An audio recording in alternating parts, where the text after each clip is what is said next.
제41장.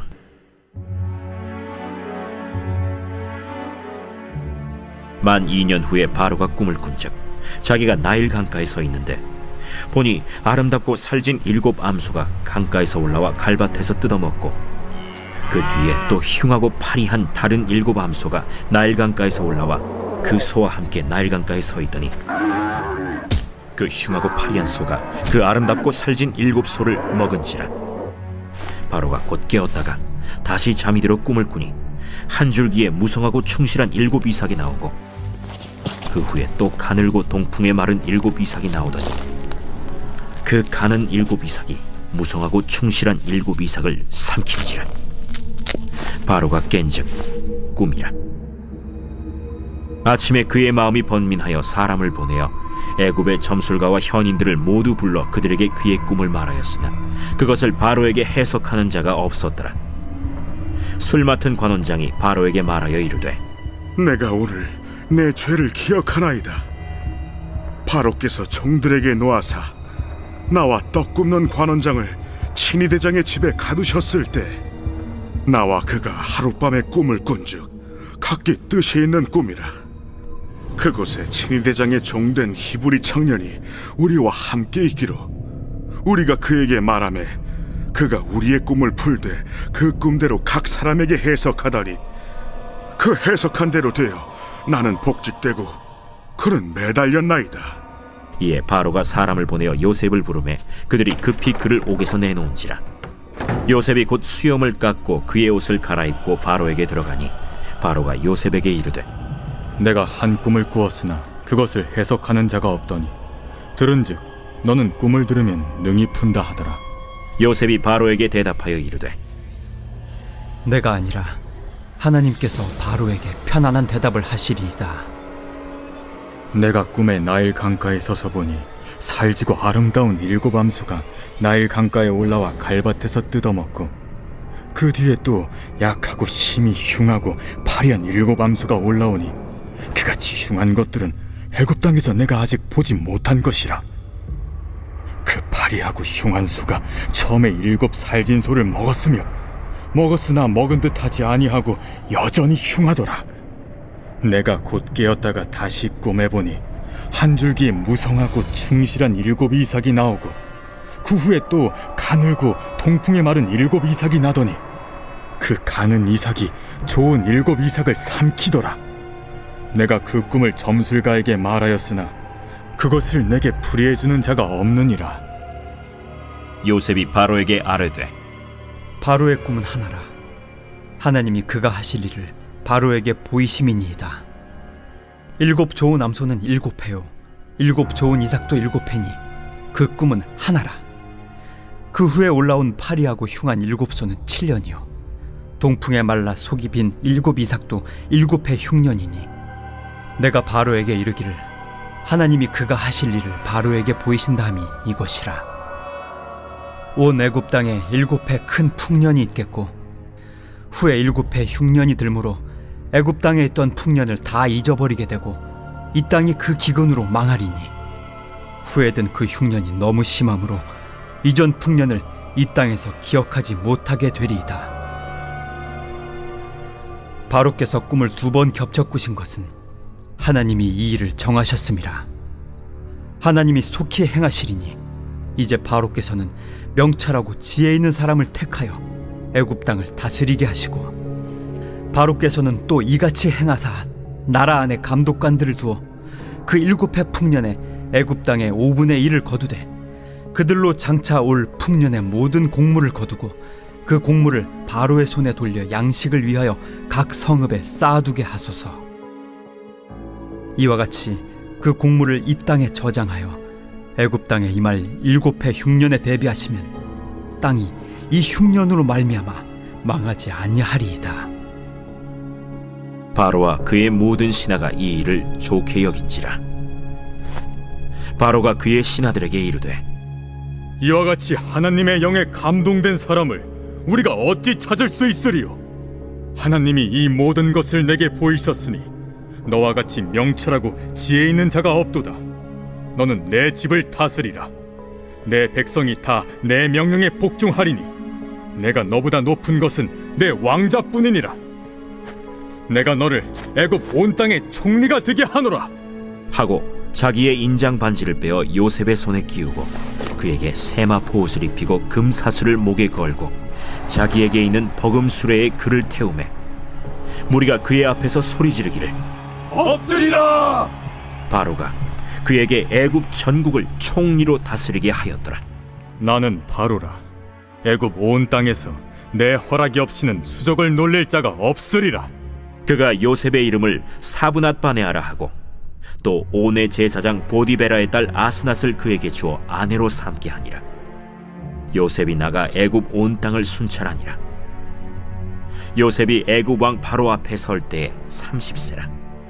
그가 바로 앞을 떠나 애굽 온 땅을 순찰하니 7해 풍년에 토지 소출이 심히 많은지라. 요셉이 애굽 땅에 있는 그 7년 곡물을 거두어 각 성에 저장하되 각 성읍 주위의 밭의 곡물을 그 성읍 중에 쌓아두매 쌓아둔 곡식이 바다 모래같이 심히 많아 세기를 그쳤으니 그 수가 한이 없음이었더라. 흉년이 들기 전에 요셉에게 두 아들이 나되 곧 온의 제사장 보디베라의 딸 아스낫이 그에게서 낳은지라. 요셉이 그의 장남의 이름을 므낫세라 하였으니 하나님이 내게 내 모든 고난과 내 아버지의 온 집리를 잊어버리게 하셨다. 차남의 이름을 에브라임이라 하였으니 하나님이 나를 내가 수고한 땅에서 번성하게 하셨다. 애굽 땅에 7해 풍년이 그치고 요셉의 말과 같이 7해 흉년이 들기 시작하매 각국에는 기근이 있으나 애굽 온 땅에는 먹을 것이 있더니 애굽 온 땅이 굶주리매 백성이 바로에게 부르짖어 양식을 구하는지라. 바로가 애굽 모든 백성에게 이르되 요셉에게 가서 그가 너희에게 이르는 대로 하라. 온 지면에 기근이 있음에 요셉이 모든 창고를 열고 애굽 백성에게 팔세 애굽 땅에 기근이 심하며 각국 백성도 양식을 사려고 애굽으로 들어와 요셉에게 이르렀으니 기근이 온 세상에 심함이었더라.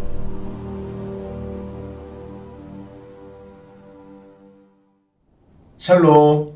오늘도 온 가족이 함께 모여 가정 예배를 하는 우리 모든 가정들 가운데 하나님께서 풍성한 은혜와 사랑으로 임재하시고 함께 하셔서 은혜 주시기를 간절히 소망합니다. 오늘도 예배하는 것이 하나님께 기쁨이 되는 우리의 고백들을 하나님께 드리면서 우리 앞서 읽었던 창세기 41장 말씀을 가지고 함께 말씀을 나누도록 하겠습니다. 여러분, 영상으로 이 시간 말씀을 전하고 있지만은요, 한번 좌우에 있는 우리 가족들의 눈을 한번 2초만 살펴봐 주세요. 영상 예배라고 여러분 안 하지 마시고 여러분 가족들의 눈을 한 번만 더 2초만 살펴봐 주시기 바랍니다. 어떠세요? 가족들의 눈을 살펴보는데 어색하시지 않았나요? 불편하시지 않았어요? 이 시간 가족들의 눈을 보면서 어떤 마음이 드셨을지 모르겠습니다. 그런데 혹시 가족들끼리 마지막으로 칭찬 서로에게 나눴던 적이 언제입니까? 가족들 서로를 칭찬하면서 서로를 위로하고 격려했던 마지막 시간이 언제셨나요? 혹시 서로에게 칭찬이 너무나 인색하고 부족했다면 오늘 예배를 마치시고 나서 가족들끼리 서로 칭찬하는 시간을 가져보는 것도 좋을 것 같습니다. 여러분, 그런데 이것을 우리 영적인 의미로 좀 가지고 와서요, 신앙의 관점으로 여러분 하나님에 대해 마지막으로 칭찬을 드린 적이 언제입니까? 하나님을 칭찬한다 라는 말이 이상하게 들리시죠? 우리가 하나님을 칭찬해도 되는 건가? 여러분, 그런데요, 칭찬하다 라고 하는 말은요, 찬양이라는 말과 동일한 말입니다. 그래서 우리가 하나님을 찬양한다 라는 말의 뜻은요, 하나님을 칭찬한다 라는 뜻이에요. 우리는 평소에 그러니까 하나님에 대해 칭찬을 하고 있는 겁니다. 우리의 삶에 베풀어 주신 은혜와 우리에게 행하신 일들을 말이죠. 그것이 우리의 칭찬이고 그것이 찬양입니다. 오늘 본문의 요셉, 우리가 창세기 말씀을 계속 살피고 있지만 여러분, 요셉은 어릴 때부터 매우 어려운 상황과 환경에 자라왔습니다. 특별히 형들의 시기를 받아서 애굽의 노예로 끌려가는 일을 경험합니다. 그리고 그곳에서도 어떻게 해서든 열심히 살려고 했습니다. 그런데 누명을 써서 감옥에 갇히는 일을 겪게 되기도 하죠. 그런 요셉에게는 하나님을 칭찬할 만한 일들이 있었을까요? 아니, 오히려 하나님 어떻게 이러실 수 있죠? 하나님 나한테 왜 그러시는 거죠? 라고 불평하고 원망해야 하는 일들이 더 많지 않았을까요? 오늘 41장에는요, 애굽 왕이 바로 왕이 꿈을 꾸는 사건이 기록되어 있습니다. 그런데 꿈을 꾼 이 바로 왕, 그 꿈이 너무 해괴하고 어려워서 오늘 본문 8절에 보니까 번민했다라고 기록합니다. 번민이라고 하는 말은요, 괴롭다라는 뜻이에요. 그러니까 바로 왕은 꿈을 꿨는데 그 꿈 때문에 괴로웠다라는 거예요. 마치 악몽을 꿨던 것처럼 말입니다. 그래서 그 꿈을 해석하기 위해 꿈을 해석하는 사람들을 찾습니다. 그런데 꿈을 해석하는 사람들조차 바로 왕의 꿈을 아무도 시원하게 해석해 주지 못했습니다. 그때 9절에 보니까 앞선 40장에서 감옥에 갇혔던 술 맡은 관원장이 자신의 꿈을 해석해 줬던 요셉을 떠올립니다. 오늘 그 술 맡은 관원장이 요셉을 떠올리면서 오늘 본문의 이야기가 진행이 되어집니다. 자, 그런데 오늘 술 맡은 관원장의 꿈을 해석해 줬던 요셉과 오늘 41장에 바로 왕의 꿈을 해석해 주는 요셉, 오늘 그 꿈을 해석해 주는데 이런 고백이 있습니다.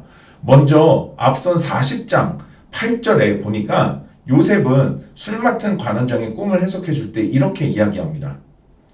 그들이 그에게 이르되 우리가 꿈을 꾸었으나 이를 해석할 자가 없도다. 요셉이 그들에게 이르되 해석은 하나님께 있지 아니하니까 청하건대 내게 이르소서. 꿈의 해석이 하나님께 있다라고 요셉은 이야기하고요. 오늘 본문에서도 동일하게 요셉이 이렇게 16절에 이야기합니다.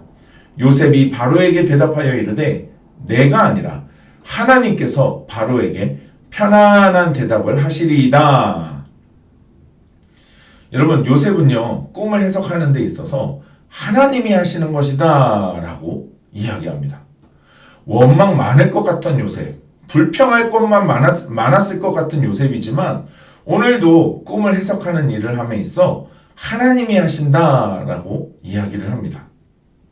그리고 바로 왕이 꾸었던 꿈을 해석하는데요. 그 꿈의 해석의 내용이 이렇습니다. 앞으로 애굽은 7년 동안 풍족한 풍년을 경험하게 될 것이지만 그 풍년 이후, 7년의 이후에는 지독하게도 힘든 흉년을 똑같이 7년을 겪어야 합니다. 라는 것이었어요. 바로 왕은 그 꿈을 해석한 요셉을 총리로 세우는 데 주저하지 않았고 요셉을 통해 앞으로 애굽 땅에 겪게 될 일들을 대비하게 합니다. 여러분, 이 사건에 있어서 가장 중요한 것은 단지 요셉이 총리가 됐다라는 게 아닙니다. 여러분, 정말 중요한 것은 요셉이 하나님을 믿는 자로서 세상의 사람들에게 어떤 모습으로 자신을 비추었냐라는 것입니다. 자신의 삶을 통해 하나님이 어떤 분이신지를 드러냈냐가 가장 중요한 이야기입니다. 오늘 본문 38절을 보니까 이런 말씀이 있습니다. 바로가 그의 신하들에게 이르되 이와 같이 하나님의 영에 감동된 사람을 우리가 어찌 찾을 수 있으리요 하고, 요셉처럼 하나님의 영에 감동된 사람을 어디서 찾을 수 있겠는가? 이것이 바로 왕의 요셉의 모습을 보면서 한 고백입니다. 어쩌면 이 고백은 우리가 세상에서 그리스도인으로서 들어야 할 칭찬이 아닐까요? 사도행전 11장에도 보니까 이런 말씀이 있습니다. 사도행전 11장 26절, 만남에 안디옥에 데리고 와서 둘이 교회에 1년간 모여 있어 큰 무리를 가르쳤고 제자들이 안디옥에서 비로소 그리스도인이라 일컬음을 받게 되었더라. 여러분, 안디옥에서 비로소 제자들이 그리스도인이라는 일컬음을 받았다라고 합니다. 여러분, 그리스도인이라고 하는 것은 예수님을 따라가는 사람들이죠. 예수님과 똑같은 길을 걷는 사람들입니다. 여러분, 이것은 최대의 칭찬입니다. 그리스도인이 들을 수 있는 가장 큰 칭찬입니다. 요셉은요, 감옥에 갇힌 상황, 누명을 쓴 상황이었지만 지금 자기가 하는 모든 일은 하나님이 하시는 것입니다 라고 이야기했습니다. 자기를 드러내지 않고 오히려 하나님을 드러냈던 사람이 바로 요셉이었습니다. 그의 믿음은 언제나 항상 선명하게 하나님을 향해 있었습니다. 그러니까 어려운 상황, 힘든 상황이었지만 그는 언제나 하나님을 자랑하고 하나님을 칭찬하고 하나님을 높이는 사람이었다는 겁니다. 하나님께서 자신의 삶을 인도하고 계시고 하나님 계획하신 뜻을 따라 자기를 이끌고 가신다는 믿음을 가지고 하나님을 바라보았던 것입니다. 그래서 꿈을 꾸고 그 해석을 필요로 하는 오늘 사람들에게 당신의 꿈은 하나님이 하시는 일입니다 라고 이야기했던 거예요. 당신의 꿈은 하나님이 이루시고 성취하실 것입니다 라고 말할 수 있었던 겁니다. 여러분, 하나님이 요셉에게 그렇게 일하셨던 것처럼 우리에게도 동일하게 오늘도 역사하고 우리에게 일하고 계시며 우리를 이끌어가고 계십니다. 나의 삶을 또 우리의 가정을 말입니다. 여러분, 또한 우리에게 되어지는 모든 일들, 모든 것이 하나님이 이루신 하나님 역사의 결과입니다. 그래서 하나님은 우리 인생의 모든 문제와 질문에 답이 되어 주시는 분입니다. 여러분, 그렇다고 한다면요, 우리의 삶에 하나님을 자랑하고 칭찬할 일들이 얼마나 많이 있을까요? 요셉은 자신의 상황을 뛰어넘어서 자신의 눈앞에 보여지는 상황, 그리고 다른 사람들이 어렵고 힘들어하는 그 일들을 들으며 하나님이 하실 것입니다 라고 이야기했습니다. 여러분, 우리 가정에 이루어지는 모든 일들을 통해 하나님을 자랑하는 믿음의 사람들 되시기를 축복합니다. 하나님을 자랑하며 우리의 가정에 하나님을 칭찬하고 하나님을 찬양하는 고백들이 날마다 넘치시기를 축복합니다. 우리가 어디서 무슨 일을 하든 하나님을 드러내고 하나님을 자랑하고 하나님만을 칭찬하며 찬양하는 믿음의 가정, 믿음의 사람들 되시길 다시 한번 주님의 이름으로 축원합니다. 기도하겠습니다. 우리의 칭찬과 우리의 찬양을 받기에 합당하신 하나님, 언제나 하나님은 동일하게 우리의 삶 가운데 함께 하시며 우리를 이끌어가고 계심을 믿습니다. 때로는 이해할 수 없는 어려운 순간에조차도 하나님의 뜻은 언제나 신실하셔서 변함없이 우리를 사랑으로 붙들고 계심을 믿습니다. 하나님, 그런 가운데 마음 낙심치 않고 믿음 잃지 않고 하나님을 칭찬하고 하나님을 드러내며 하나님을 자랑했던 오늘 요셉의 믿음과 요셉의 모습이 우리의 믿음과 우리의 모습이기를 소망합니다. 우리의 삶의 영역에서 우리를 부르시고 우리를 보내신 곳에서 하나님, 우리가 믿음으로 하나님을 칭찬하고 하나님을 자랑하는 믿음의 사람들이 되도록 인도하여 주옵소서. 언제나 그 신실하신 하나님을 의지하며 살아가는 우리의 모든 삶이 하나님, 주님을 향한 믿음의 고백과 칭찬, 하나님을 향한 찬양의 고백으로 가득하게 하셔서 우리를 통해 세상이 하나님을 알게 하는 하나님 놀라운 역사를 이루는 주님 축복의 통로로 쓰임받게 하여 주옵소서. 하나님의 영에 사로잡힌 사람이 요셉 같은 자보다 더 있겠느냐라고 했던 오늘 바로왕의 칭찬이 세상에서 우리가 그리스도인으로서 하나님을 믿는 사람으로서 들을 수 있는 칭찬을 하나님 우리가 누리며 살아가도록 남은 한 주간의 삶을 붙들어 주옵소서. 예수님 이름으로 기도하옵나이다. 아멘.